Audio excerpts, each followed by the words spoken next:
CM Punk's actually a really nice guy. I've seen him a few times in passing, so I can allude to that as well.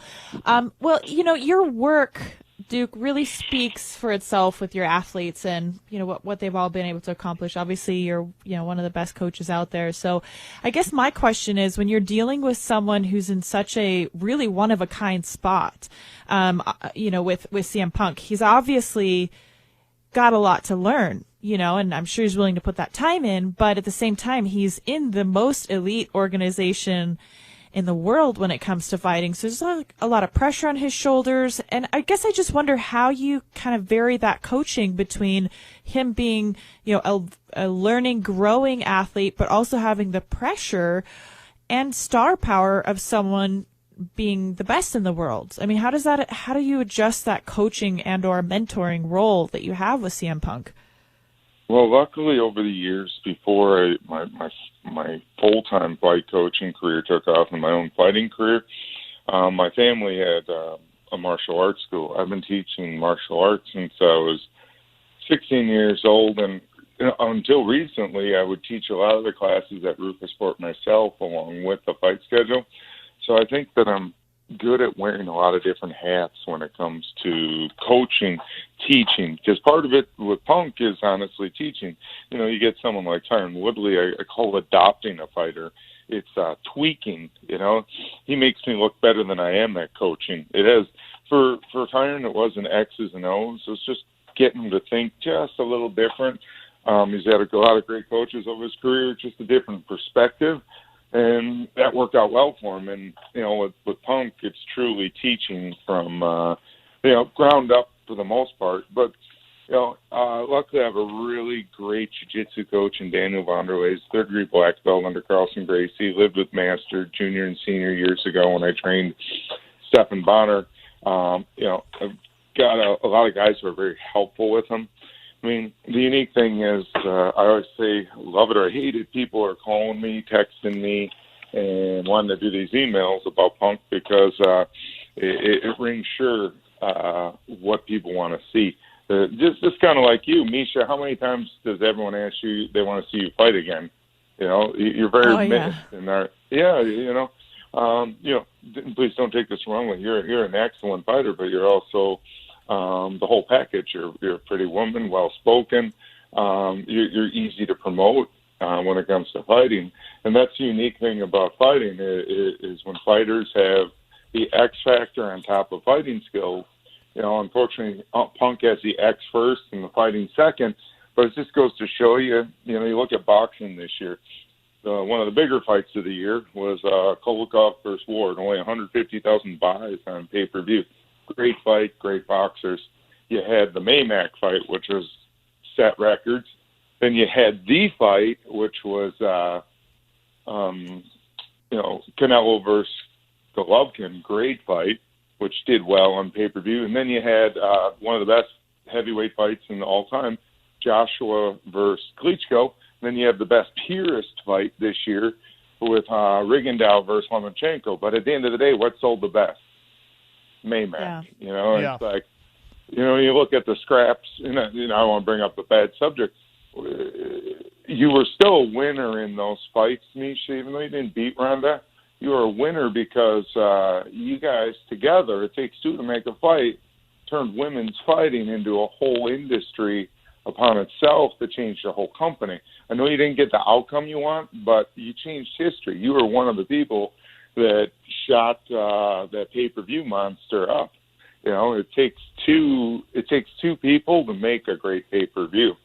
And I read something the other day that the UFC is struggling a little bit this year. We have a lot of great fighters, but we got to produce some more stars. And I think that's where Punk is good at. You throw him on an undercard, he's going to help pump up someone who's on the not the undercard, but the beginning of the pay-per-view. It's going to help pump up some numbers for maybe people who wouldn't normally get the bump, and now we get more fans liking that fighter. You're always fighting the next best guy or gal. Exactly. There's no working your way up. Like, you are the top of the food chain, so it's like everyone wants to tear you apart. And the media demands they just go way up. So it's like all the things that want to detract you from being the champion, all the things that everyone's like, oh, you should stay away from, you got to stay focused. Like there's so much more that's demanded of you as a champion. So it's a really difficult job to balance. For sure. I mean, again, I'm not complaining about it. I just think as the sport moves forward, if we want to remedy that situation, I think once you're a champion, you should stay a certain pay rate, because the UFC does a wonderful job when you've been a champion. They do a great job of putting you in 5-round main events as a former champion. A guy like Andrei Arlovski, he gets promoted well as a former champion. A lot of the former champions get marquee fights because they were a former champion. And I think, one, they should be compensated if you've been a champion duly. I think that's a very hard pinnacle to reach in our sport. I'm not saying boxing's easy, but there's so many title belts and ways to earn a title in boxing if you have the right promotions, where I feel what I love coming from kickboxing and Muay Thai is the purity of there's very limited champions in the UFC, and it's such a mountain to climb that I think that you should be rewarded like the President of the United States for the rest of your life. And one other thing I think to help the Reebok dilemma, I think that once you're a champion, you should be able to design your own kit that is more sellable to your personality so that you can kind of rep your own. I think you should have the right, once you've been a champion, to rock your own special gear. For any parents that are listening right now and they have concerns that their kids will get into this, what advice can you give them about trying to keep kids away from making the same mistakes you did? The biggest thing that a parent can do for one of their kids that are addicts is just not to be an enabler. You can't enable addicts because they'll never get clean that way. And that's the biggest thing that parents go through is they enable their kids because they feel bad for them, or they're just naive, or they don't believe that, oh, my kid's a heroin addict. He must, they don't want to believe it. So for my parents, my older brother was a heroin addict also. So, they had to come to the point where it was either they were going to let their kids die under their roof, or if we didn't want to take help, well, you got to get out of the house, because we're not going to sit here and let you die here without us intervening or being able to say that we tried to help you guys. So, if we died in our bedrooms and your parents walk into your room and find you blue on your bed, like a lot of my friends were found by their parents, then it's kind of like you almost let it happen, You didn't do something fast enough to help your kid, and now they're dead in their bed. So you can't enable your kids. You have to offer them help, and if they don't take the help, well then you got to give them an ultimatum, some sort of big ultimatum of either get out and do it on your own, or we'll help you, take our help, or you gotta man up and deal with it yourself, because you can't just let your kids keep getting high. So when you're shooting heroin, it's like Russian roulette. Any shot can kill you, So, Jared, do you have any regrets about all that happened to you throughout the addiction process, or do you think that you wouldn't be the man you are if you didn't go through that?